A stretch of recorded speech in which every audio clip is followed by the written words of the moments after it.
యెహోవా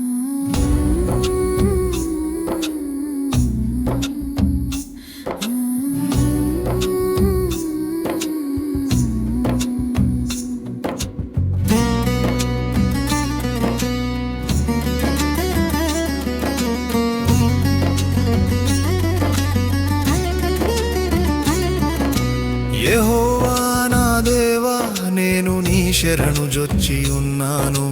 నన్ను తరుము వారి చేతిలో నుండి నన్ను తప్పించుము. నన్ను తప్పించువాడెవడును లేకపోగా, వారు సింహము వలె ముక్కలుగా చీల్చివేయకుండా నన్ను తప్పించుము. యెహోవా నా దేవా, నేను ఈ కార్యము చేసిన ఎడల, నా చేత పాపము జరిగిన ఎడల, నాతో సమాధానముగా నుండిన వానికి నేను కీడు చేసిన ఎడల, శత్రువు నన్ను తరిమి పట్టుకొననిమ్ము. నా ప్రాణమును నేలకు అణగద్రొక్కనిమ్ము. నా అతిశయాస్పదమును మంటి పాలు చేయనిమ్ము. నిర్నిమిత్తముగా నన్ను బాధించిన వారిని నేను సంరక్షించి తిని గదా. యెహోవా, కోపము తెచ్చుకొని లెమ్ము. నా విరోధుల గ్రహమున నచుటకై లెమ్ము. నన్ను ఆదుకొనుటకై మేల్కొనుము.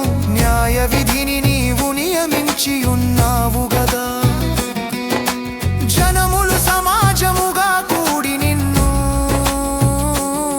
చుట్టుకొనునప్పుడు వారికి పైగా పరమందు ఆసీనుడవు కమ్ము. యెహోవా జనములకు తీర్పు తీర్చువాడు.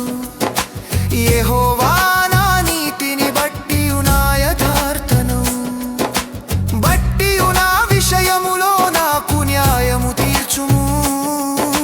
హృదయములను అంతరింద్రియములను పరిశీలించు నీతిగల దేవా. దుష్టుల చెడుతనము మాన్పుము. నీతిగల వారిని స్థిరపరచుము. యథార్థ హృదయులను రక్షించు దేవుడే నా కేడెమును మోయువాడై ఉన్నాడు. న్యాయమును బట్టి ఆయన తీర్పు తీర్చును. ఆయన ప్రతిదినము కోపపడు దేవుడు. ఒకడును మల్లని ఎడల ఆయన తన ఖడ్గమును పదును పెట్టును.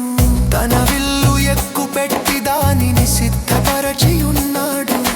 వాని కొరకు మరణ సాధనములను సిద్ధపరచి ఉన్నాడు. తన అంబులను అగ్ని బాణములుగా చేసి ఉన్నాడు. పాపమును కనుటకు వాడు ప్రసవ వేదన పడుచున్నాడు. చేటును గర్భమున ధరించిన వాడై అబద్ధమును కని ఉన్నాడు. వాడు గుంట త్రవ్వి దానిని లోతు చేసి ఉన్నాడు. తాను త్రవ్విన గుంటలో తానే పడిపోయెను. వాడు తలంచిన చేటు వాని నెత్తి మీదికే వచ్చును. వాడు యోచించిన బలాత్కారము వాని నడినెత్తి మీదనే పడును.